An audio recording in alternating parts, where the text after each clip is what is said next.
नमस्कार दोस्तों, मैं शुभम तिवारी आप सभी का हमारे साईं बाबा इन्फोटेक चैनल पर हार्दिक स्वागत करता हूं। और कैसे हैं आप लोग? उम्मीद करता हूं आप सभी स्वस्थ और अच्छे होंगे।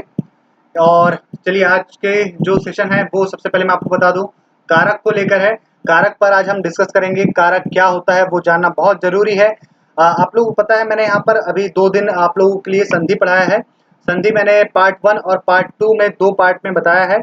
और ये जो एग्जाम हम कवर कर रहे हैं वो है ग्रुप 2, ग्रुप 3 और ग्रुप 5। अगर मैं बात करूँ ग्रुप 2, ग्रुप 3, ग्रुप 5 क्या है, तो ग्रुप 2 है लेबर इंस्पेक्टर।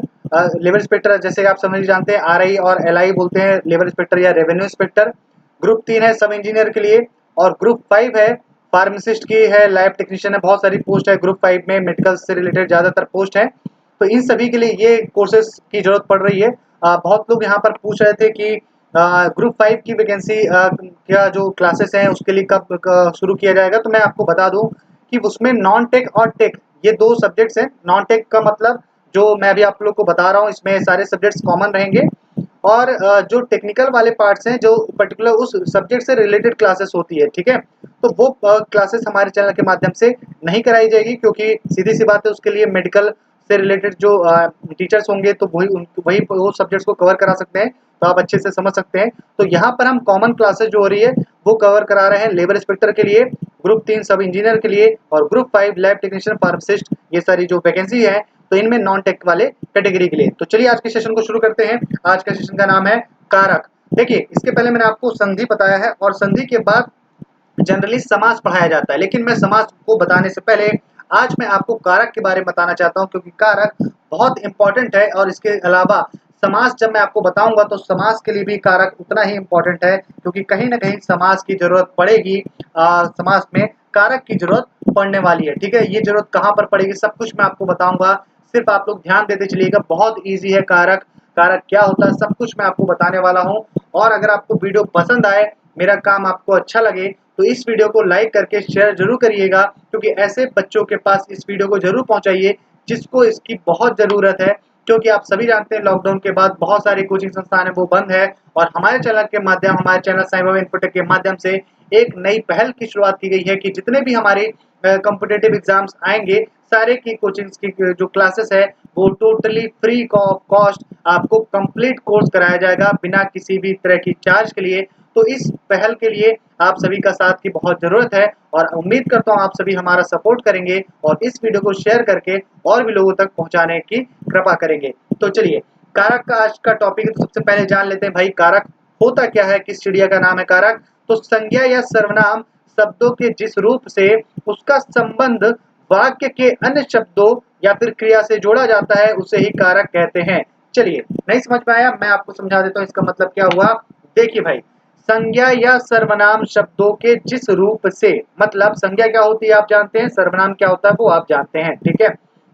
अब उसका जो रूप है, उसका जो संबंध, संबंध मतलब रिलेशन, अगर वाक्य के किसी अन्य शब्दों का जो क्रिया है, अन्य शब्द को कह सकते हैं यहाँ पर इसके कंडीशन में क्रिया, क्रिया से जोड़ा जाता है तो उसे कारक कहते हैं। चलिए नहीं समझ में आया होगा तो मैं चलिए आपको एक एग्जांपल के थ्रू बता देता हूँ, बहुत इजी है, समझ में आ जाएगा। जैसे यहाँ पर पहला एग्जांपल लिखा है, राम पुस्तक पढ़ता है।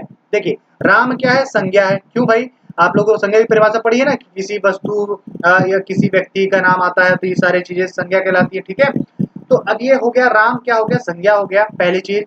पुस्तक पढ़ता है तो पढ़ना जो हो गया वो क्या हो गया, क्रिया हो गया। क्या हो गया, पढ़ना क्रिया हो गया भाई, ठीक है। क्या क्या हुआ, संज्ञा आ गया और क्रिया आ गया। अब समझिएगा, संज्ञा का क्रिया से जो संबंध बताएगा वो ही कारक कहलाएगा, ठीक है। क्या मैंने बोला, संज्ञा का क्रिया के साथ जो संबंध बताएगा वही कारक कहलाएगा, ठीक है। कैसे, देखिए राम है पढ़ता है, क्या कर रहा है, राम पढ़ रहा है, पर क्या, पुस्तक। तो आप देख रहे हैं राम क्या कर रहा है, पुस्तक को पढ़ रहा है। तो राम है संज्ञा, पढ़ना है क्रिया, पर क्रिया हो किससे रही है, संबंध किससे है, किससे संबंधित है, किससे रिलेटेड है, तो पुस्तक से रिलेटेड है। क्योंकि भाई राम जो अपना है वो पुस्तक को पढ़ रहा है, ठीक है। किसको पढ़ रहा है, पुस्तक को पढ़ रहा है। तो क्या हो जाएगा पुस्तक इस कंडीशन में, कारक, ठीक है, क्योंकि वो जोड़ कर रख रहा है। दूसरा सेंटेंस देख लीजिए, सोहन चाकू से सब्जी काट रहा है। देखिए सोहन भाई साहब तो हो गए संज्ञा, ठीक है, क्या हो गए, संज्ञा हो गए। काटना क्या हो गया? क्रिया, काट रहा है मतलब काटना हो गई क्रिया, वर्ब हो गया अपना। पर किससे, किससे संबंध किससे है? तो चाकू से है, क्योंकि एक बात बताइए, सब्जी काटनी होती तो क्या सोहन भाई साहब बिना चाकू के काट लेते? नहीं काट पाते ना। तो किससे काट रहे हैं वो? चाकू के माध्यम से काट रहे हैं। तो संबंधित क्या है, किससे संबंध स्थापित हो रहा है? चाकू से हो रहा है, क्योंकि चाकू के माध्यम से सब्जी काटी जा रही है। तो ठीक है, तो यहाँ पर जो परिभाषा अब आपको समझ में आ गया होगा कि संज्ञा या सर्वनाम शब्दों के जिस रूप से उसका संबंध वाक्य के अन्य शब्दों को आप क्रिया समझ सकते हैं, इसलिए यहाँ पर क्रिया को ब्रैकेट में कहा गया है कि क्रिया से जोड़ा जाता है उसे ही कारक कहते हैं। चलिए, कारक समझ में आ गया, आगे बढ़ते हैं। देखिए, कारक के बारे में बहुत कुछ बातें हैं जो मैं आपको बताना चाहूंगा, लेकिन हमारे लिए इंपॉर्टेंट क्या है, कारक जो होते हैं वो 8 होते हैं। ठीक है, पहली बात, कितने कारक होते हैं? 8 कारक होते हैं। और कारक की विभक्ति पूछी जाती है, और यही विभक्ति जो है एग्जाम में आती है, बहुत इंपॉर्टेंट है। और समास में ध्यान रखिएगा, समास में जो तत्पुरुष समास होता है उसकी पूरी कहानी कारक के ऊपर डिपेंड रहती है। ठीक है, तत्पुरुष समास जब मैं आपको पढ़ाऊंगा अगला सेशन, कल का नहीं, कल संडे है, सोमवार में जब हम आएंगे तो आपको मैं बताऊंगा समास के बारे में। तो आप देखेंगे कारक जो तत्पुरुष समास है उसमें पूरा कारक की बहुत बड़ी भूमिका है। ठीक है, वो बात की बात है, अभी फिलहाल हम समझते हैं कारक के बारे में। कारक कितने होते हैं? तो मैंने आपको बता दिया 8 कारक होते हैं संस्कृत या फिर हिंदी में। ठीक है, अब यहाँ पर आप देखेंगे 8 कारकों के नाम लिखे हैं, लेकिन आप लोग घबराइए मत, इसको याद करने के लिए मैं बहुत ही अच्छी आपको ट्रिक कह सकते हैं, या फिर आपको कुछ पंक्तियां बताऊंगा, उस पंक्ति को आप याद कर लेंगे तो बहुत आसानी से आपको कारक याद हो जाएगा और कारक कभी भी नहीं भूलेगा। और बहुत इंपॉर्टेंट है ये चीज, आप मान के चलिए। ठीक है, देखिए कारक कितने होते हैं? 8 होते हैं। अब मैं आपको सिर्फ पहले यहाँ पर नाम के हिसाब से बता देता हूँ, फिर मैं आपको कारक का नाम और उसकी विभक्ति को याद करने के लिए तरीका भी बता दूंगा। ठीक है, पेशेंस बना के रखिएगा। देखिए, सबसे पहले कारक का क्या नाम है? प्रथमा कारक। ठीक है, प्रथमा कारक का क्या नाम है? कर्ता। देखिए, कर्ता क्या है? कारक का नाम है। क्या है?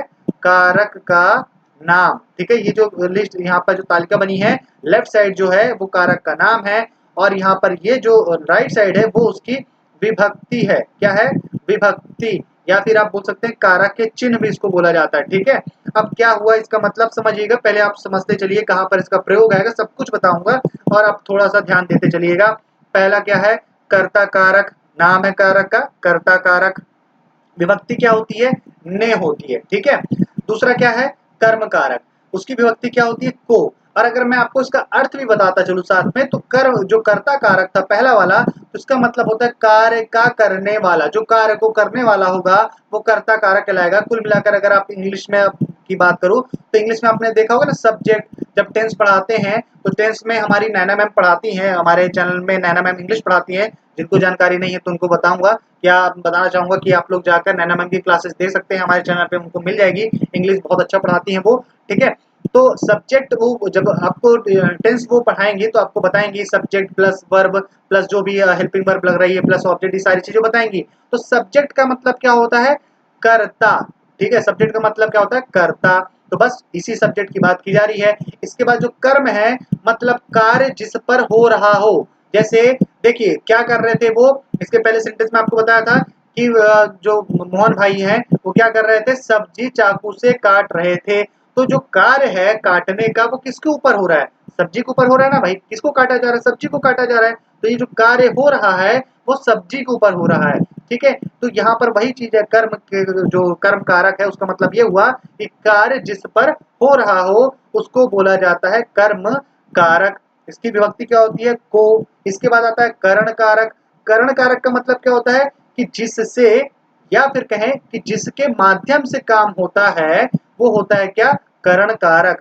ठीक है, इसकी विभक्ति क्या होती है? से या फिर के द्वारा। ठीक है, चलिए आगे बढ़िए। अगला कारक का नाम है संप्रदान। ठीक है, संप्रदान कारक का मतलब क्या होता है? कि जिसको या फिर जिसके लिए। ठीक है, जिसको या फिर जिसके लिए होता है। इसका अर्थ अगर मैं बात करूं विभक्ति की तो के लिए इसकी विभक्ति होती है। ठीक है, चलिए अगला कारक का नाम क्या है? अपादान कारक। ठीक है, अपादान का कारक का मतलब क्या होता है? कि जिस स्थान से संबंधित होता होगा वो होता है अपादान कारक। ठीक है, जिस स्थान की, प्लेस की बात की जा रही है, समझिएगा। इसके लिए जो विभक्ति का प्रयोग किया जाता है वो विभक्ति होती है से। ठीक है, क्या विभक्ति होती है? से विभक्ति। इसके बाद क्या है? संबंध कारक। अब ये संबंध कारक क्या चीज है भाई? तो संबंध कारक का मतलब होता है कि जिसका जिससे संबंध रिलेशन होता है, ठीक है, तो वो क्या है? संबंध कारक। जैसे इसमें विभक्ति क्या होगी? का, की, के, रा, री, रे, इस तरह से आपको विभक्ति देखने को मिलेगी। मैं आपको बताऊंगा एग्जाम्पल आगे। तो ये हो गई इसकी विभक्ति। अब बात करते हैं अधिकरण कारक की। तो अधिकरण कारक में क्या होता है कि जिस जो क्रिया का बेस होता है, क्रिया का जो बेस होता है, क्रिया का जो आधार होता है, वही कहलाता है क्या? अधिकरण। ठीक है, क्या कहलाता है? अधिकरण कारक। ये अगर मैं इसकी विभक्ति की बात करूं तो में या फिर जो पर होता है, ये सारे तरह की इसकी जो विभक्ति होती है। अगर मैं लास्ट में बात करूं संबोधन कारक की, तो संबोधन में मतलब होता है कि अगर किसी को पुकारा जा रहा है, ठीक है, तो पुकारने के लिए इसका प्रयोग किया जाता है संबोधन कारक की। और इसकी जो विभक्ति होती है वो होती है हे, अरे, अहो, ऐसे बहुत सारी विभक्ति आपने देखा होगा संबोधन के लिए। और इस तरीके से विस्मयादि बोधक चिन्ह का प्रयोग किया जाता है, एक्सक्लेमेटरी मार्क्स बोला जाता है इंग्लिश में। तो इस तरीके को क्या बोला जाता है? संबोधन कारक। ठीक है, तो ये तो मैंने आपको बता दिया 8 कारक और उसकी विभक्ति के नाम। अब मैं आपको याद करने का तरीका बता देता हूं, क्योंकि आपके लिए इंपॉर्टेंट ये है कि कारक के नाम और उसके विभक्ति के नाम आपको याद होना चाहिए, क्योंकि इसी के बेसिस में ही आगे की चीजें चलेंगी हमारी। ठीक है, तो आपको याद करने के लिए मैंने यहाँ पर एक पंक्ति लिखी है 4 लाइन में। मात्र 4 लाइन में आपको कारक का नाम याद हो जाएगा और कारक के सारे विभक्ति के नाम याद हो जाएंगे, कभी जिंदगी में नहीं भूलेंगे। सिर्फ इस पंक्ति को आप गांठ बांध कर याद कर लीजिए, आपको जीवन में कभी भी नहीं भूलेगा। और पंक्ति क्या कहती है कि कर्ता ने अरुकर्म को करण चिन्ह से जान, संप्रदान को के लिए अपादान से मान, संबंध का के की अधिकरण में पर आन, संबोधन है हो अरे कारक चिन्ह पहचान। ठीक है, थोड़ा सा कुछ शब्दों में हेर फेर है, वो मेरा बचपन में मैंने मेरे जो गुरु जी थे उन्होंने सिखाया, कुछ इस तरीके से था, तो मैंने उस तरीके से आपको पढ़ के बता दिया। बाकी यहाँ पर जो लिखी पंक्ति आप इसको भी एज इट इज बहु एकदम जैसे हूबहू आप लोग याद कर सकते हैं। और इसके माध्यम से आपको हमेशा कारक कभी भूलेगा नहीं। अब चलिए इस पंक्ति का क्या अर्थ होता है और किस तरीके से यहाँ पर कर्ता का नाम मतलब कारक का नाम और उसके विभक्ति का चिन्ह है, वो आपको आइडेंटिफाई करके मैं आपको बता देता हूँ। ठीक है, देखिए, कर्ता ने अरुकर्म को, तो कर्ता ये कारक का नाम हो गया, पहले कारक का नाम। ठीक है, ये देखिए, मैं आपको दिखाते भी चलता हूँ स्लाइड साथ में। ये देखिए कर्ता कारक मैंने आपको दिखाया, ये देखिए कर्ता पहला आया। ठीक है, तो क्या हुआ? कर्ता ने। ठीक है, कर्ता ने, तो ये ने क्या हो गया? इसकी विभक्ति हो गई। ठीक है, पहले वाले की। इसके बाद अरुकर्म को मतलब दूसरे कारक का नाम क्या है? कर्म, उसकी विभक्ति क्या है? को। ये देखिए दिखा देता हूं, ये कर्म, ये देखिए इसकी विभक्ति को। ठीक है, इसके बाद करण रीति से जान, करण। ठीक है, ये देखिए करण, करण। ठीक है, किससे जान? से जान। तो ये देखिए करण से आ गया यहाँ पर उसकी विभक्ति। ठीक है, देखते जाइएगा। इसके बाद संप्रदान को के लिए, संप्रदान कारक का नाम है, को के लिए उसका विभक्ति है। कैसे? यहाँ पर देख लीजिए, संप्रदान, संप्रदान के लिए, है ना। ठीक है, इसके बाद आ जाइए अपादान से मान, अपादान से मान। ठीक है, ये देखिए अपादान में आ गया क्या? से आ गया। इसके बाद संबंध, संबंध कारक उसमें क्या आता है? का के की रा रे री आता है। ठीक है, ये देखिए संबंध में क्या आता है? ये देखिए संबंध में का के की रा रे री आ गया। ठीक है, इसके बाद क्या आ गया? अधिकरण में पर आना, तो अधिकरण में या फिर पर आता है। ये देखिए अधिकरण का देख लीजिए, ये हो गया अधिकरण, अधिकरण में पर आ गया। उसके बाद संबोधन रे हे अहो, है ना, इस तरह के जब आएंगे संबोधन, ये देखिए संबोधन में आ गया, ये सबसे लास्ट में। देखा आपने? इस तरीके से ये पंक्ति के माध्यम से आप पूरा याद कर पाएंगे। आप इसका स्क्रीनशॉट ले लीजिए और आप इसको फिर हमेशा याद रखिएगा। और इसके माध्यम से आपको हमेशा जो विभक्ति चिन्ह है, और विभक्ति चिन्ह को परसर्ग भी बोला जाता है कहीं कहीं, तो याद रखिएगा परसर्ग या फिर विभक्ति चिन्ह एक ही बात है।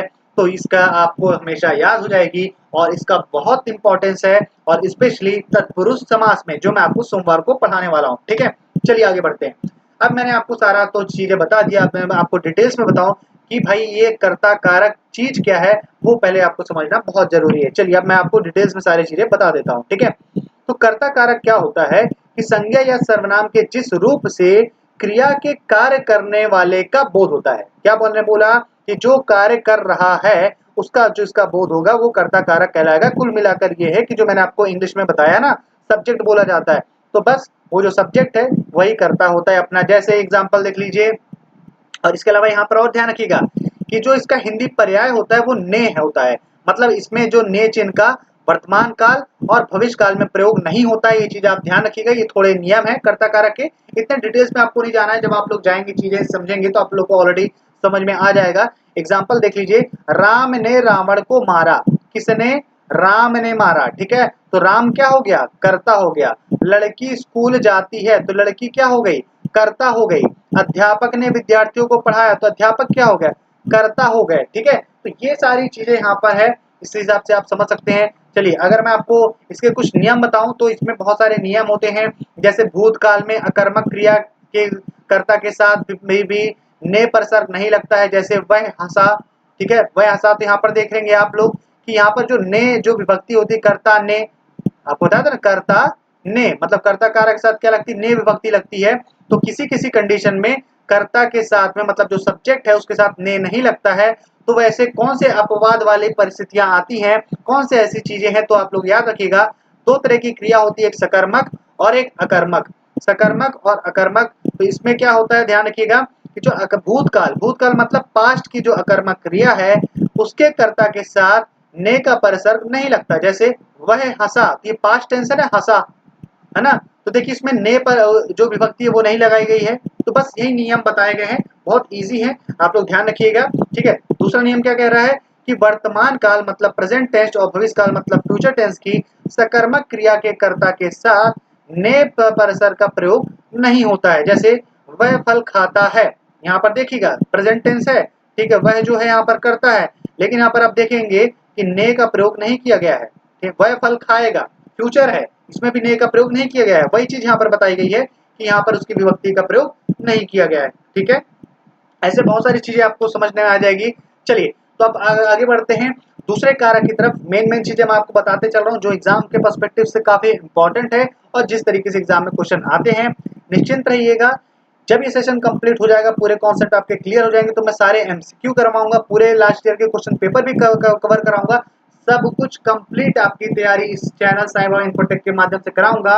और अगर आपको मेरा प्रयास पसंद आ रहा हो तो लाइक के बटन पर क्लिक करके एक बार मेरा मोटिवेशन जरूर बढ़ाइएगा। ठीक है, चलिए, कर्म कारक। कर्म कारक क्या होता है कि कार्य जिस पर हो रहा है, जैसे मैं आपको पहले बताया था, वह कर्म कहलाता है। जैसे एग्जांपल देख लीजिए कि मोहन ने सांप को मारा, तो मारना क्या हो गया? क्रिया हो गया। मोहन संज्ञा हो गया। सांप मार किसको रहा है? सांप को, मतलब क्रिया किसके ऊपर हो रही है? सांप के ऊपर हो रही है, तो सांप क्या हो गया? कर्म कारक हो गया। ठीक है, समझ में आ गया आप लोग को? आगे बढ़िए, ऐसे बहुत सारे एग्जाम्पल्स हैं, तो आपको ढेरों आपको, हाँ, अगर आप लोग एग्जाम्पल चाहते हैं तो ढेरों एग्जाम्पल्स आपको हमारे टेलीग्राम चैनल पे मिल जाएंगे। टेलीग्राम चैनल का नाम भी वही है जो इस चैनल का नाम है, साईं बाबा इन्फोटेक। आप जाके सर्च कर लीजिए तो टेलीग्राम में आपको हमारा चैनल, ग्रुप सब कुछ मिल जाएगा। अधिक जानकारी के लिए हमारी वेबसाइट saibabainfotech.com पर भी आप जुड़ सकते हैं और वहां से भी जानकारी ले सकते हैं। ठीक है, जितने भी पीडीएफ और स्टडी मटेरियल आपको वहां पर हम प्रोवाइड कराते हैं। ठीक है, अब बात करते हैं करण कारक के। करण कारक क्या होता है कि संज्ञा आदि शब्दों के जिस रूप से क्रिया के करने के साधन का बोध होता है, मतलब जिसकी सहायता से कार्य संपन्न हो, वह करण कारक कहलाता है। ठीक है, एग्जाम्पल देख लीजिए, वह कलम से लिखता है, तो भाई लिखना क्या हो गया? क्रिया हो गई, वर्ब हो गया। वह क्या हो गया? ही का मतलब सब्जेक्ट। ठीक है, तो सब्जेक्ट हो गया, वर्ब हो गया। तो ये जो कार्य किया जा रहा है इस कर्ता के माध्यम से, तो किसके वजह से किया जा रहा है?